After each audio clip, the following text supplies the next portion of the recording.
Welcome to the Natasha Helfer Podcast. To help keep this podcast going, please consider donating at natashahelfer.com and share this episode. To watch the video of this podcast, you can subscribe to Natasha's channel on YouTube and follow her professional Facebook page at Natasha Helfer, LCMFT, CST-S. You can also find all her cool resources at natashahelfer.com. The information shared on this program is informational and should not be considered therapy. This podcast addresses many topics around mental health and sexuality and may not be suitable for minors. Some topics may elicit a trigger or emotional response, so please care for yourself accordingly. The views, thoughts, and opinions expressed by our guests are their own and do not necessarily reflect the views or feelings of Natasha Helfer or the Natasha Helfer Podcast. We provide a platform for open and diverse discussions, and it is important to recognize that different perspectives may be shared. We encourage our listeners to engage in critical thinking and form their own opinions. The intro and outro music for these episodes is by A.R.T. Thank you for listening. Hello and welcome to the Natasha Helfer Podcast, where we go after shame anywhere we can get it. Today, I'm super excited to have two of my folks that work at Symmetry Counseling to talk about a fairly new trauma modality that maybe people have heard about called A.R.T, which stands for Accelerated Resolution Therapy. Before we go into that, I just want to give a quick reminder that we have a Navigating Ethical Non-Monogamy group starting in, I think, like a week and a half. We also have a mixed orientation marriage group starting in a few weeks. And we have a religious trauma group starting in in about a month or so as well. I'll be presenting at Sunstone this year, which is happening at the end of this month. We also want to plug the Mormon Mental Health Association conference that is also happening at the end of the month in conjunction with Sunstone Symposium. So just a few things to pique your interest if you're needing help or interested in any of those subjects. So, okay, without further ado, I have with me today Sara Rands. She is one of our associate therapists at Symmetry Counseling, and she is here in Salt Lake City, Utah, and sees people through telehealth and also in office, in our holiday office. And I also have with me Dee-Dee Darby Duffin, who is one of our wellness coaches at Symmetry Counseling and has just started with us fairly recently. So excited to bring her onto the team and get to know her better. So anyway, welcome everyone. How are you all doing today? Doing good. Friday. Thanks for having us here. Yeah, happy Friday. It's always good to be on the weekend end of things. Anything you want to say about yourselves that I didn't say just in your basic introduction? Sara, do you want to say anything more about yourself?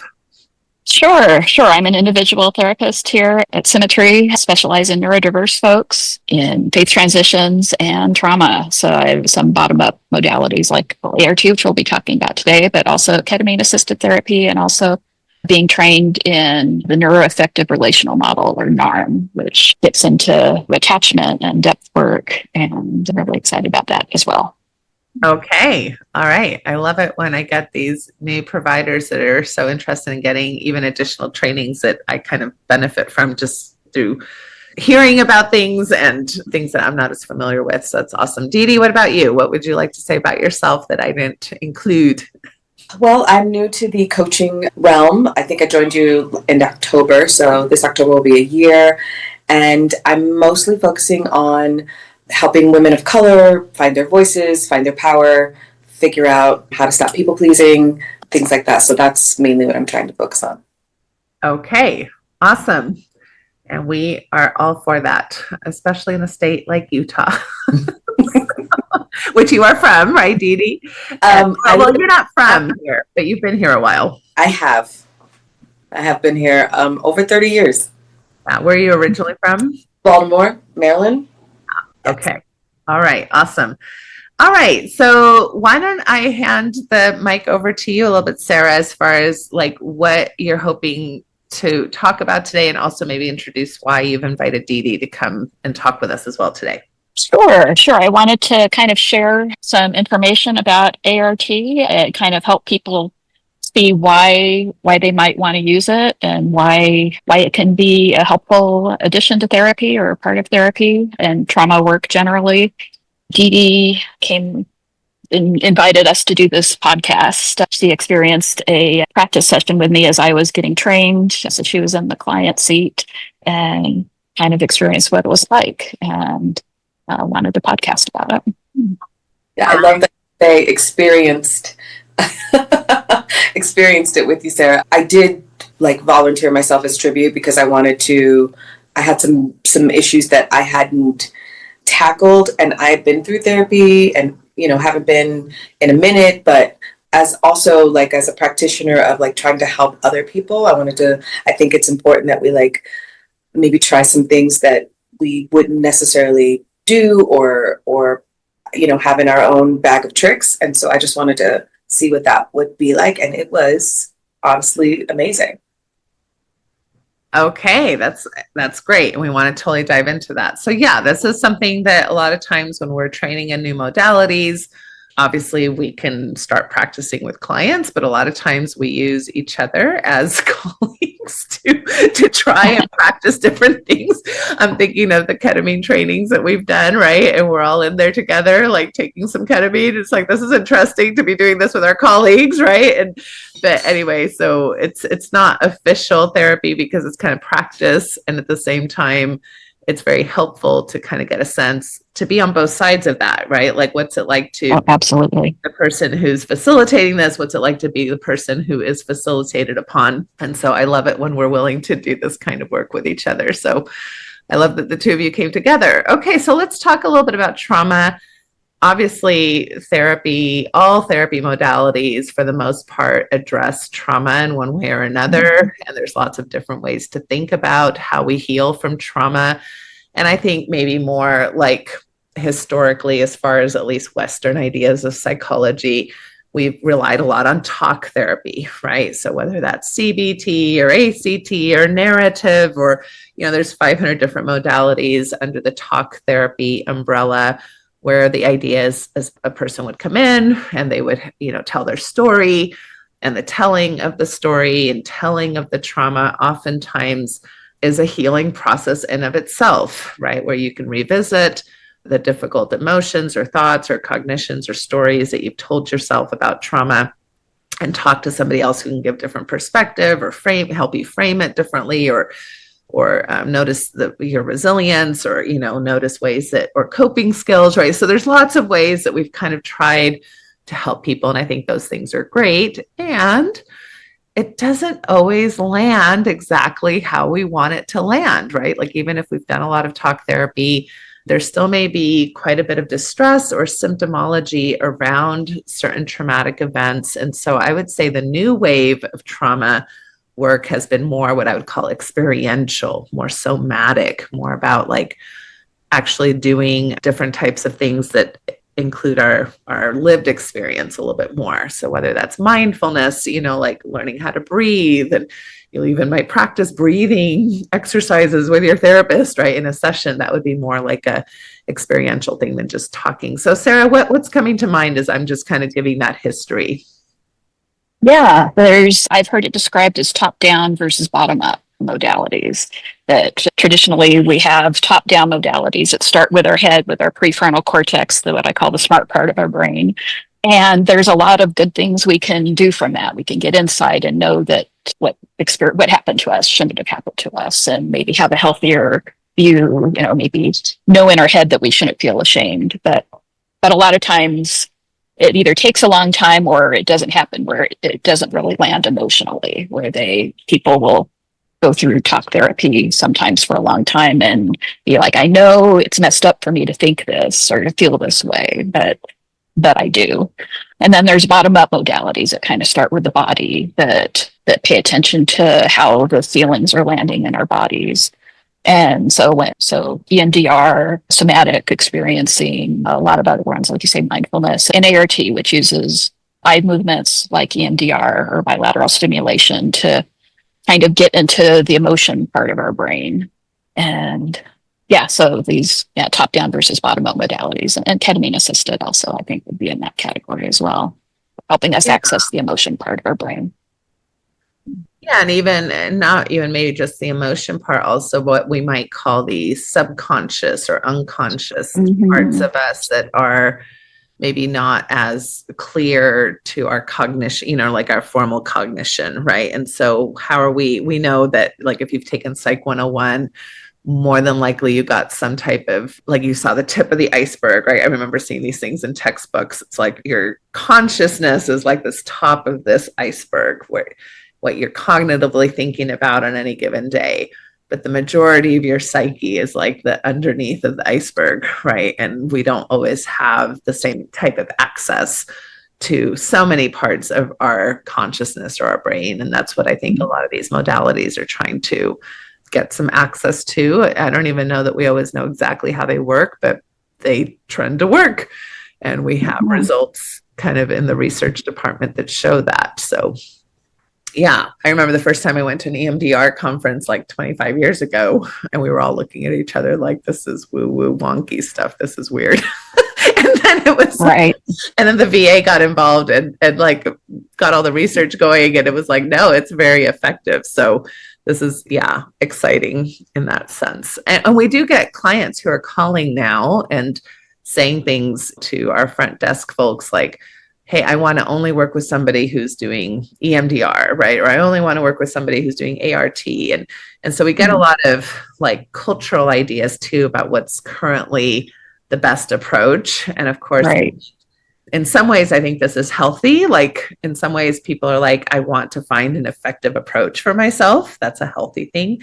I think in some ways, I think maybe where I would say, I don't know if unhealth, but we're kind of looking for speedy ways to bypass maybe difficult work. Like, can I just get a result really fast? And especially I think both ART and EMDR talk, and even ketamine, when we talk about ketamine, we talk about like, you can get done in one session, what maybe would take 10 to 20 sessions, classic talk therapy. So do you want to speak to that dilemma a little bit, Sara, as far as wanting effectiveness, but also understanding that nothing necessarily is super speedy? Sure. And I hold both of these, that that we know therapy works, right? And not so much what kind of therapy, right? We know all, regular talk therapy changes neural pathways, just like ketamine does, just like other kinds of modalities. But also, I think it can be helpful. Sometimes when people think of trauma work, they think of, oh, this is going to take forever, and I have to like have all this budgeted energy in the rest of my life, and it can be that way. But sometimes it can help to have hope that things don't have to maybe take as long as you thought. That one thing that's nice about ART is it tends to be encapsulated. We tend to work on one thing in a session, and people tend to leave feeling lighter, and they don't feel like a hangover kind of effect in the rest of their lives. They can leave and be relatively functioning in the rest of their lives, and oftentimes faster than they thought. And I think that's one of the things that when I heard you mention it in our sessions that made me go, ooh, okay, because I am a naysayer about like this woo stuff, right? I am definitely like old school. We got to talk it out. We got to, and take the time that it necessarily needs, because you've been sitting on it for so long. And so it's going to take, that school of thought that you've been sitting on it for this long. So it's going to take at least, a quarter of that time or half that time to like get it out, right? And so when I heard you mention it, I was initially a naysayer. I was like, that can't be. Me too in my training, right? And then I was like, you know what, Dee-Dee, if you're going to be in this, if you're going to do this kind of work, you gotta jump in. Like, you gotta be all in and figure out if this, what it is. And so that's why I was, hey, yes, immediately text me, can I do this? And let me tell you, I was scared. I was just like, oh, Ikes. What is going to happen? What is me and this woman going to do? I was so like, just not. But then as we got closer to the date that we were going to try it, I was like, okay, what can you do to I had no idea what was going to happen. And I wanted to come with like a clear, slate and just like let you do your thing and not have these preconceived notions about it. So I didn't read about it. I didn't look it up. I was just like, I'm just going to let her do her thing. and see what happens afterwards. And what were we, like 90 minutes? Yeah. 90 Yeah. minutes. I was like, Mhm. it's an hour and a half of my time. Like, it's not gonna ruin me. It was the attitude I went in with. And it was just this beautiful experience that I did not expect it at all. And I would say if you are hesitant at all, if you're listening out there and you're like, I just don't know that I was the biggest like naysayer of this thing that feels really woo. And it did, what I left with was, I felt like someone had lifted something really heavy, that I had been like putting away for a minute, but still carrying. And it just felt like this really heavy lift. Okay. All right. So that's a really good, I love that you just spoke out loud what so many people are thinking, as they're maybe thinking about entering even therapy in general, what to expect, or if they've heard about a certain modality, what is that going to look like? And at some level, it requires a bit of surrender, which is tough, especially when we are coming from spaces of trauma, because trauma in general has an impact of getting us closed up and protective, right? And so we're trying to protect ourselves because we've been hurt in some way. And to be able to surrender and sit in a space where maybe we're not exactly sure what's going to happen or how it's going to happen. So I guess, Sara, here's the invitation for you. How would you, like, if you were talking to a general public about, hey, you might want to consider A.R.T, for example, here's a little bit of an explanation of what it is and why we think it might work and what you can expect from going to an A.R.T session. And then I'd like to hear more from Dee-Dee as far as what it was actually like. So go ahead. Yeah, sure. I would ask people consider A.R.T for big traumas, but also little ones, right? Sometimes it's not so much about what we went through, but how our body is living with it in the here and now. I would say, for explaining what it is, it uses eye movements similar to EMDR or bilateral stimulation and guided imagery, kind of a story creation process that helps us work with the emotion part of our brain. What's kind of cool about it is the brain can start to generate these images themselves. It's really tapping into the intuitive part of ourselves. So it's not just me or the client consciously creating this, although that's part of it as well. And it's amazing kind of how the brain can come up with a healthier narrative, kind of a new perspective.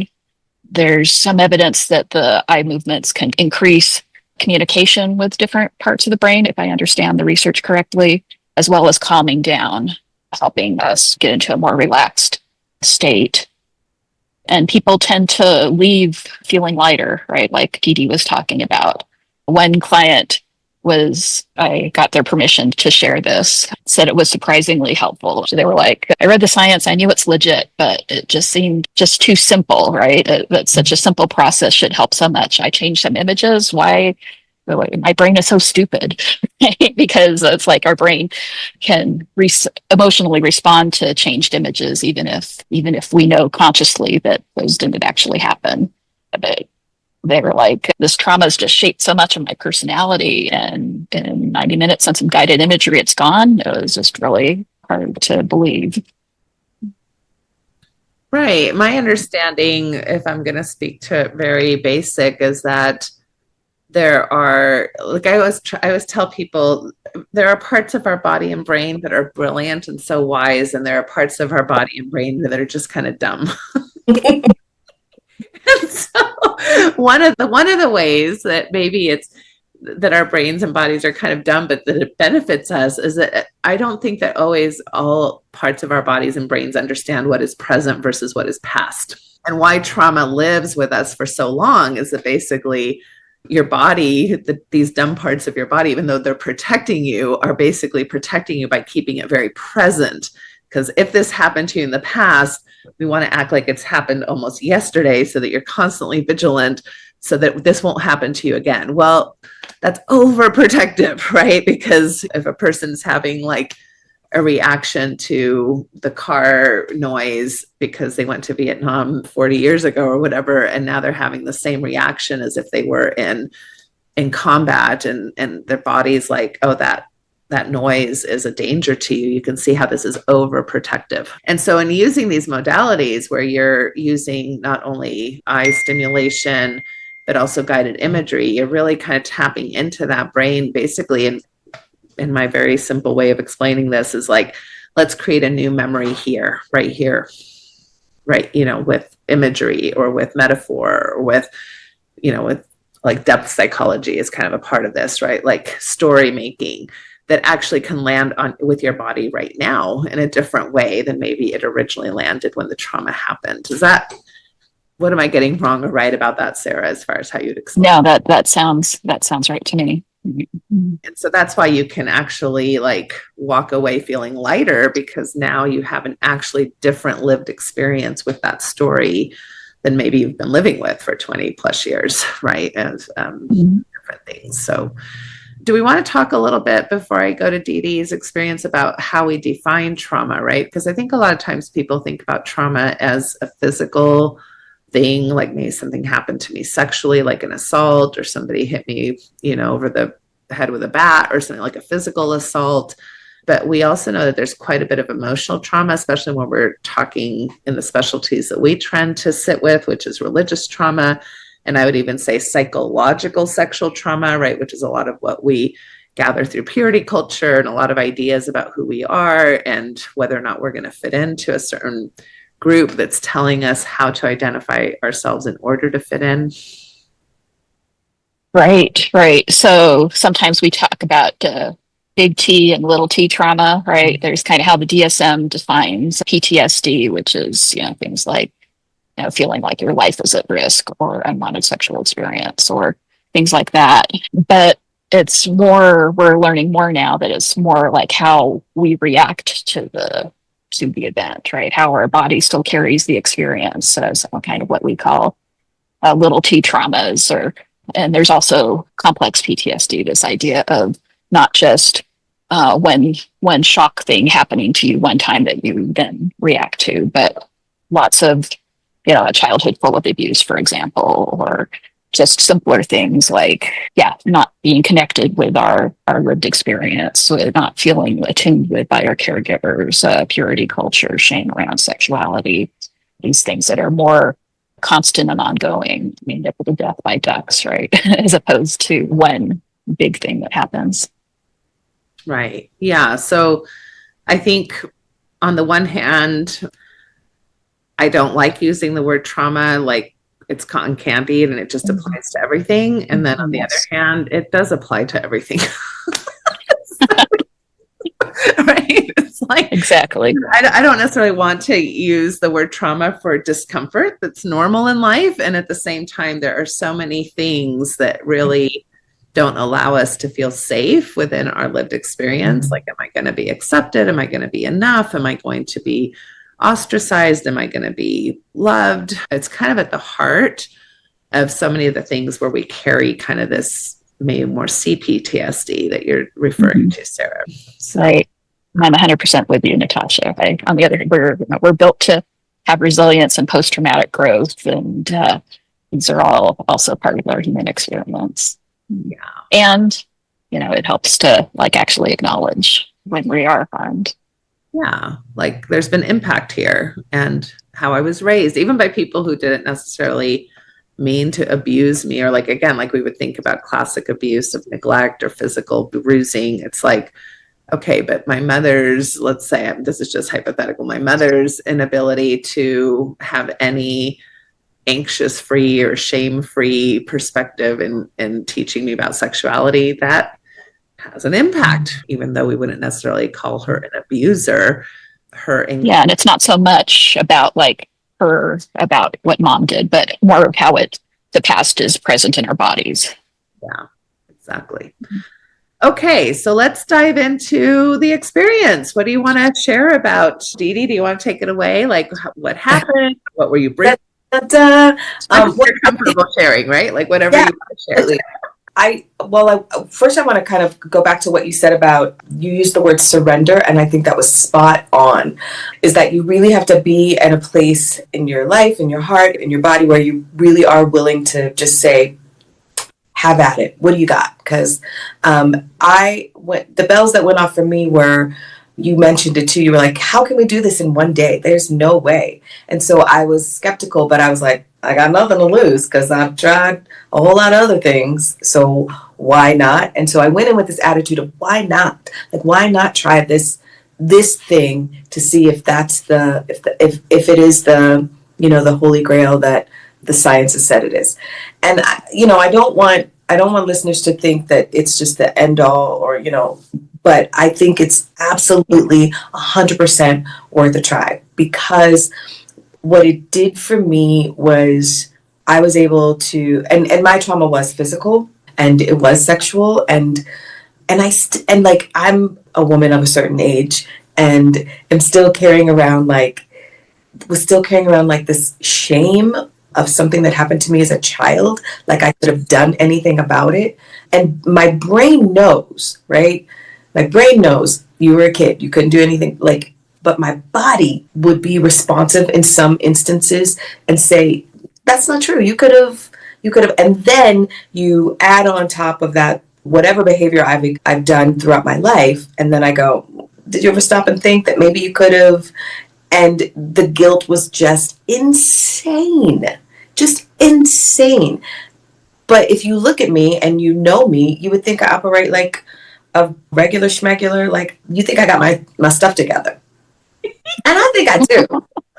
Isn't that at the heart of what we're all worried about? People might actually know I don't have my shit together. Yes. And so I was like, oh, okay, do I want to open? And that was it too. I was like, do I want to open this bag of worms so that people will, like, am I going to like fall apart in the grocery store and people are going to be like, that girl is fucking crazy. I thought she had her stuff together, but she is falling apart. And I remember, and it also could be like, I hit menopause, I'm in perimenopause, and all the shit is just crazy, that I remember sitting across from my husband and looking at him and just feeling like and this is what I said to him, I said, my carefully constructed compartments are seeping into each other. What do I do? What? And like, he was like, I don't know. Do you want to call one of your friends? So that's why I was like, I got nothing to lose at this point, and everything to win, everything to gain. And the experience was honestly a little woo. It was a lot woo. It was a lot woo. And there were like tiny little moments where I was like, what in the hell am I? Stay in it. Stay with it. So if you're out there thinking, I can't do it because I might like tap out of it for a minute, come and try it, because you will, like, because it feels so different than what you would think about doing. But if you surrender, I'm telling you, I like, when I think about my trauma, like in this moment, I'm not saying it's like a comedy show, but I think about it more now, like, oh, you know what? That was just some shit and I'm good. And like the visual image that I have of that little girl now, she's a badass. And it feels so simple, and it feels like, oh, well, you could do this by yourself, but you can't. And I didn't. And so I needed Sara to help me figure that, to walk me through that. It's like the ranger that I needed. I took my sister down south, and we went on this walk, and we saw these petroglyphs that they're not even on a map, right? And this geologist knew about it, but he was like, turn off your phones. You're not gonna cache these. I don't want anybody to know about them because I don't want anybody to ruin them. But we needed him to walk us through that. He knew all the things about it. He knew how to get there, walk us there safely. And he said, you have to go through me to get it. And so I think of Sara as like the ranger that was guiding us on the walk to get to see the petroglyphs that nobody else knew about. That's really beautiful. Without, I know that the whole modality of ART, is a modality, and we don't want to necessarily share things that would impact, like, if people are interested in that, especially as mental health practitioners, they need to go and get training. We're not here to explain, how to do ART, obviously. But what can you offer, Sara, as far as like when Dee-Dee's saying this was woo and this wasn't exactly what she would expect? Like how can you prepare clients to prepare for an ART session? What would it actually kind of look like? What can they expect? It involves eye movements or bilateral stimulation that somehow takes the mind, when it works well, from kind of the prefrontal cortex, the smart part of our brain, into more the emotional part of our brain, which I call dream brain. And we're working with your memory a little like it's a lucid dream. And it involves you showing yourself what happened, and then your brain starts changing it. And then we consciously start to change that. And people are fully conscious, right? It's not like hypnosis. They're fully in the session. So it's not that kind of surrender. But still, it's like a part of ourselves that we like, not prefrontal cortex, it's more like the emotions. And I don't know what that felt like to you, Dee-Dee, or if you want to speak to any of that. Yeah, it definitely was, I would say, more heart. I mean, I was using my brain, but it was definitely more heart centered for me than what typically happens in talk therapy. Yeah. Less intellectualizing and more being within the emotions and the experience and the kind of the reworking of a memory in a way. Those words exactly. Definitely less intellectualizing. Yeah. And the few times where a client experience where it hasn't worked, it's felt like we haven't been able to drop into that emotion brain place, right? There's either a lot of not a lot of comfort with emotions, or a lot of trauma defenses that are preventing that, or I'm not sure what. But if people can access emotions, it seems to generally work. And if there's some blocks, then it usually just takes longer, I think, and takes some more patience. Yeah. Okay. Well, and you've been very interested in trainings around trauma modalities in particular, Sara, right? So, I mean, you've done some of the ketamine trainings that we've offered through Symmetry, and you've also, I think, done some NARM training, right? Right. Explain what that stands for. But maybe if you could give a quick, like, especially since you've done several types, like what do you see as the benefits or the differences, or is it all kind of tapping into a similar thing and whatever people are comfortable with is the best fit for them? Or would you say, well, ketamine actually offers this a little bit better than this? Or yeah. I mean, there's lots of paths where we want to go, right? There's not just one true way here. And I want to affirm that, right? This is one powerful tool in the toolbox. And I chose it because I wanted something that would be effective and that I could be trained in quickly. And it's been so exciting to see that with clients, but that's not the one true way, right? So EMDR is similar, and I know Michelle here offers EMDR, and maybe other folks too. IFS has as part of my training, I experienced some IFS that was powerful to me, and I know Mary works with that. Ketamine assisted, we know that's similar as far as dropping into this more intuitive image-based space, and the medicine seems to drop some of our defenses so we can work in that space. And we know that it increases neuroplasticity. I'm just starting my training in. I should be finished with the level 2 training by December, but it's getting into attachment work and relational healing and experiencing a deeply attached relationship as a way to heal complex PTSD. And we also know talk therapy works, right? CBT stuff is really helpful. So there's lots of places to where you want to go. Yeah. And for those who are interested, NARM stands for Neuro-Affective Relational Model, right? So we have different big words to explain what we're trying to do. Yeah, it kind of combines a lot of my favorite things. So kind of depth-oriented, like psychoanalytic stuff, and mindfulness and attachment. And I read one of the books about it and fell in love. Yeah. Okay. So I want to speak to what Dee-Dee said. So Dee-Dee, how long ago was this session that you did with Sara? How long ago did you do this? Sara, it was a couple months ago? Yeah, I think so. 2 or 3. Yeah, I think it was May. I think it was May. Yeah. Okay. Yeah. And you have basically reported that you felt lighter, like something physically kind of lifted off of your emotional maybe burden that you were carrying in ways that maybe you weren't even totally aware of, but you felt like a lightness, which is that has persevered, that has remained. 100%. It makes me more present when I'm talking to my own practice clients. And yeah, it definitely has given, it's almost like I cleaned out a drawer, right? And so now I have like this empty drawer that I can fill with other more beautiful things. And some of those things are, my husband and I are talking more. We are communicating, I think, in a higher frequency. I'm able to let my guard down just a little bit more with building onto new friendships. And yeah, I would say, I didn't even think about it. I just thought, oh, that's how I normally am, but it really isn't. Like, it really wasn't. And I definitely want to give credit where credit is due. I think that the lifting of that and the making room for some more beautiful things, and then being softer and kinder to myself, I think that was the lift as well. Instead of going, you should have, you could have, now I'm like, there was no way. And that makes sense. And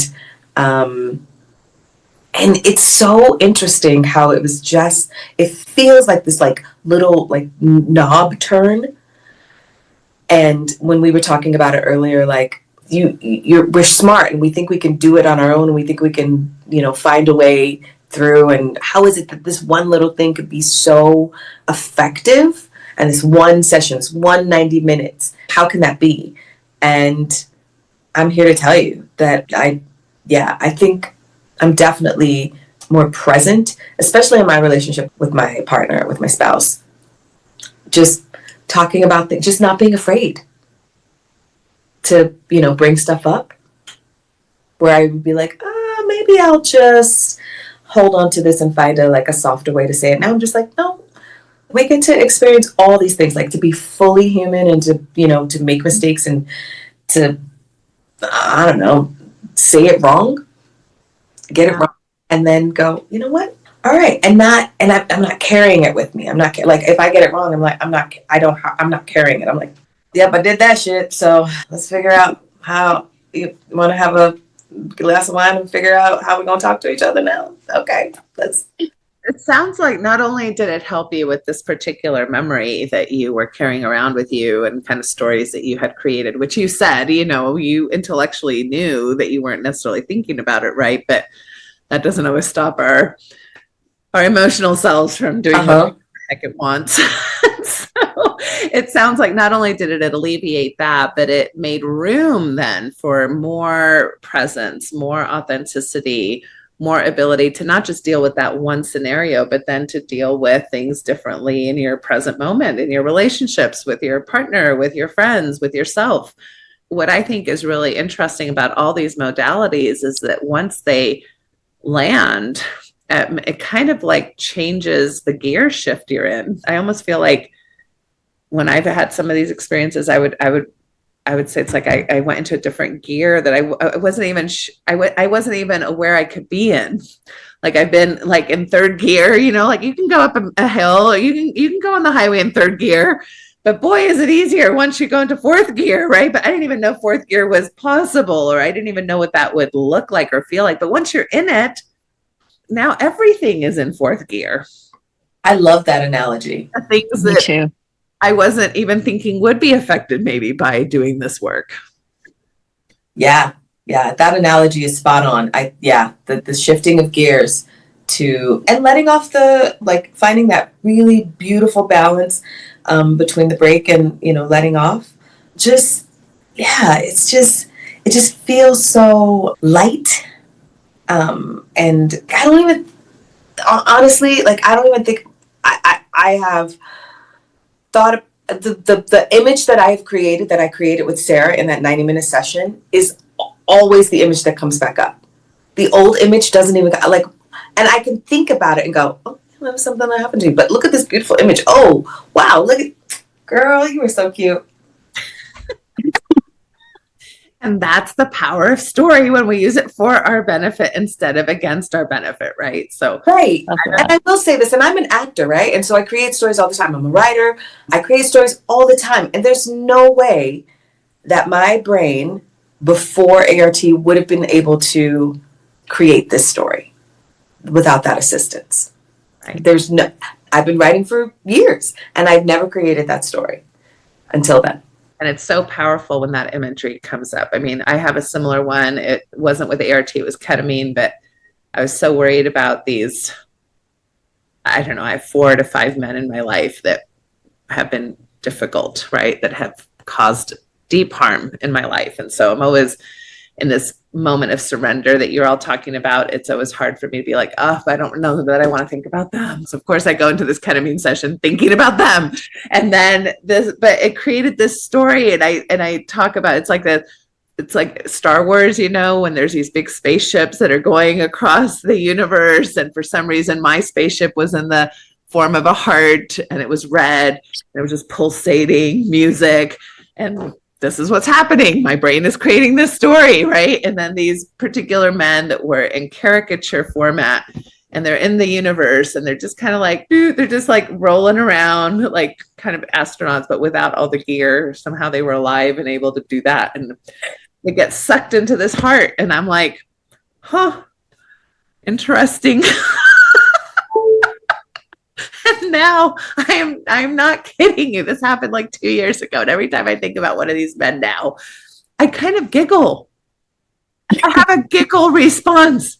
Whereas before it was like a response like, okay, I can cope, I can breathe, I can do my things to not have them affect my day. Now I'm just like, hee, they're in that pulsating heart somewhere and I don't even have to worry about it. And off I go with my day. And that's the power of a new story that came into being through one of these trauma modalities that Sara is talking about. So there's great power here.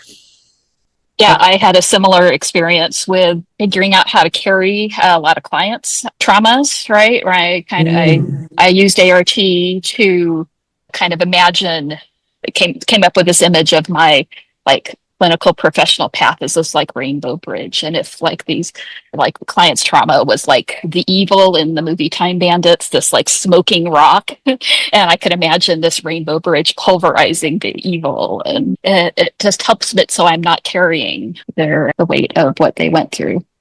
Yeah, the visceral, the secondary trauma that we secondary trauma, yeah, as responders in the mental health field or whatever. So so there's power here. There's power in story. There's power in creating these containers. These amazing people who've come up with these modalities, and then the amazing people who are willing to get the training in the modalities. I know we're almost out of time, and maybe Dee-Dee, you have to leave us, but I wanted to give Sara you a chance to talk about some. I think you want to talk about, okay, well, how does this affect maybe, especially because you work with a lot of neurodiverse folks, and not always are the things that work for neurotypical folks exactly the same way it's going to work for a neurodiverse person. So do you want to speak a little bit about some of the differences there? Sure. Yeah. So I specialize in neurodiverse folks and can accommodate different needs. This I experienced when I was in the training. It was difficult for my mind to imagine some images at first, and actually difficult for my eyes to like move back and forth. And I'm not sure we're still learning so much about neurodiversity, but as a result of my personal experience and kind of feeling shame and working through that in the moment, I can offer accommodations to neurodiverse folks, whether they struggle to see an image, or whether the eye movements can be difficult sometimes, or whatever else comes up. I really want to offer a no bad parts kind of a philosophy, and just very welcoming and self-compassionate about whatever comes up. Good. I think that's really important for folks, because not everything lands in the same way, depending on a myriad of things, from neurodiversity to personalities to temperaments to all kinds of things. So, well, as we close up, Dee-Dee, any thoughts that you want to close up with as far as any last things you want to share? And then we'll let you go, because I know you have a hard stop, and then I'll close up with Sara as well. I would say to any of your listeners who are considering trying, have been thinking about a different modality like A.R.T or EMDR, I would wholeheartedly say to just go for it, to just try it, to just, what did I say I had to do initially? I had to stop thinking about like what my reactions were going to be to it or how I would feel afterwards, and just like let go. What did we say? Surrender? That was the word we used. We used surrender. I would say surrender for a moment so that you can see if it's helpful for you. I think that now that you've been talking about all these other modalities, I really want to try them. I want to try some. I definitely want to try the ketamine, but but I do. I want to try EMDR, and I know it was. And when I went into it with Sara, knowing that it was just a practice that I was like, because we're colleagues, I knew that it was kind of a one time with her, but it was just such a beautiful experience. And I would say if anybody's thinking about it, to just stop thinking about it. Just do it. Just do it once for yourself. See what, because it's going to gift you something. It is going to be a gift that you give to yourself. And so you should just fucking do it. Well, I love that framing just of any therapy modality, right? That people would stop and think this is a gift to myself. And it is a bit scary. It is a bit of a not knowing exactly what's going to come up or how it's going to come up. But to trust that your system this is where I would say your system is wise, right? Your system has things that will come up for whatever reasons at this particular time in your life. And whoever you're sitting with, hopefully can help you come up with something that's helpful about that. So thank you, Dee-Dee, for your willingness to share and for being very personal about kind of your own story. So I always respect a lot when people can do that. So thank you. Well, thank you, Dee-Dee. Thanks, Sara. That's beautiful. Yeah. Thank you for having me. Thanks, Sara, for letting me be one of your practice clients, and Natasha for just welcoming me to Symmetry. And I'm having a blast. So thanks. Yeah. For those of you who want to do some awesome like life coaching, wellness coaching ideas around, especially things around power differentials, authenticity, female power. I know you said you work with women of color, but I know you're willing to work with I'll work with any white girls as well. I can really benefit from our sisters, who have that lived experience of being a person in color. We can benefit from learning from you all as well. So anyway, so glad you're with us. And yeah, so I'll let you go off because I know you have to run. But Sara, there's a really good question in the comments for you and me, maybe. How do you as practitioners, this is from Lillian Bowles-Brown, how do you as practitioners decide to recommend EMDR versus A.R.T? So do you want to say anything to that? Oh, sure. EMDR is, some people have described A.R.T as EMDR 2.0. The creator of A.R.T, Lainey Rosenzweig, took her EMDR training and kind of took it to the next level. I'm not an expert in EMDR, haven't been trained, but I've experienced it. And my sense of some of the differences that EMDR can be a little more open-ended and less encapsulated, where it's more open-ended about what your brain is doing. And as a result, sometimes people will describe a hangover in the rest of their life, needing to manage the rest of their life so they can put a lot of focus on trauma work. Where A.R.T, typically we try to handle one thing at a time, and the words coming in my head right now are like detonated in a safe way. So it's like encapsulated and not affecting the rest of life. So usually about 95% of my clients will leave feeling lighter, like they dealt with this one thing and don't have to carry it into the rest of their life. Yeah. Thank you for that. And I would like to say I am not trained in either EMDR nor A.R.T, but my also understanding is that EMDR trends to be longer as far as longevity, although all of these things can be up to the clients and the practitioners, but it's usually more 8 to 12 sessions type of thing versus A.R.T is really kind of speaking to more like 1 to 3 sessions type of, Right. quicker. I do think Right. The accelerated resolution therapy is kind of this idea of we can do this faster. I would say probably it's more solution focused. It's more about rewiring memories, coming up with new memories, things of that nature. Whereas, like you said, EMDR is more about just desensitizing to the emotional response of whatever trauma it is that you're processing, and may not necessarily, bring up new memories at all. ART is like, that's what you're actively doing, is trying to bring up new memories that you can kind of replace old memories with. And I hope I'm not botching that. And then EMDR is more about like, let's allow you to process these old memories in different ways than you've processed before, more by accessing the subconscious part of you through these. Yeah, that's kind of, is that fair? Right. Yeah. I mean, that's my sense. With ART, it's kind of, there's this guided imagery process where we're kind of guiding towards a place where they can be less triggered in the future.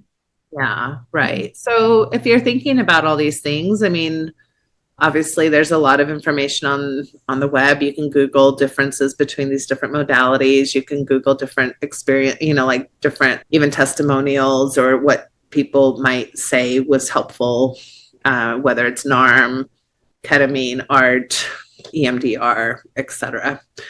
And anything you want to close up with as far as our podcast today, Sara? Any final thoughts from you?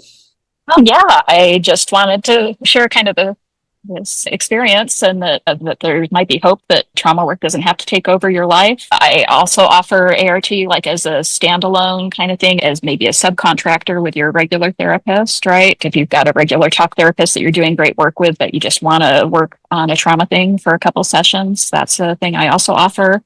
Yeah, it can help you feel the things that your brain already knows. Yeah, I love that. So you can work with people as it's like they might be working with somebody else, or they just want to only do the ART. And obviously you can also work with people longer term and integrate Absolutely, ART modality to other things that you're working with them as well. Absolutely. All right. So that's our Sara Rands at Symmetry Counseling. She's doing great work and going to great trainings. And I love learning from my newbies in the sense of the new things that they're bringing to my practice. I love it. This is why I love having a group practice, is I learn so much. I hope they learn from me, but I'm definitely learning from them as well. I love where I work and love learning from you. And we do have EMDR people as well at Symmetry Counseling, and we do offer the ketamine assisted therapies and guidings, which are really through talk therapy, not so much the IVs and IMs, where it's more like going inside of yourself and not having anybody to talk with. And we offer also, of course, integration sessions, even if you're doing the ketamine with us or not, or however you're doing ketamine work. We love to work with people as far as integrating those experiences into, especially those first few weeks after they're going through these modalities. It can be really helpful to process, that's really where the kind of like the magic happens. So, Absolutely. All right. If you want to find us, you can do that at simcounseling.com or natashahelfer.com. And Sara, I hope you have a great rest of your weekend. Yeah, you too. You too. Everybody take care. Bye-bye. Thank you for listening to the Natasha Helfer Podcast. To help keep this podcast going, please consider donating at natashahelfer.com and share this episode. To watch the video of this podcast, you can subscribe to Natasha's channel on YouTube and follow her professional Facebook page at Natasha Helfer, LCMFT, CST-S. You can also find all her cool resources at natashahelfer.com. The information shared on this program is informational and should not be considered therapy. This podcast addresses many topics around mental health and sexuality and may not be suitable for minors. Some topics may elicit a trigger or emotional response, so please care for yourself accordingly. The views, thoughts, and opinions expressed by our guests are their own and do not necessarily reflect the views or feelings of Natasha Helfer or the Natasha Helfer Podcast. We provide a platform for open and diverse discussions, and it is important to recognize that different perspectives may be shared. We encourage our listeners to engage in critical thinking and form their own opinions. The intro and outro music for these episodes is by Otter Creek. Thank you for listening. There is a place where time slows to nature's pace, and there is space find yourself in her embrace. Some places should be left alone. Na tishki say the so we can always go to the homeland of the heart.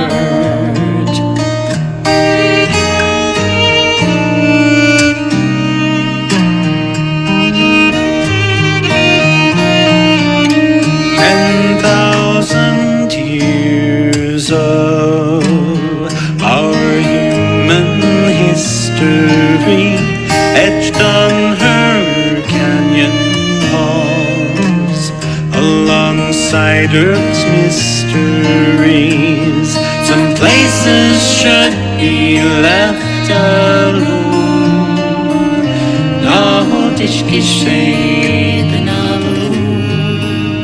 So we can always go to the homeland of the heart, to the homeland of the heart.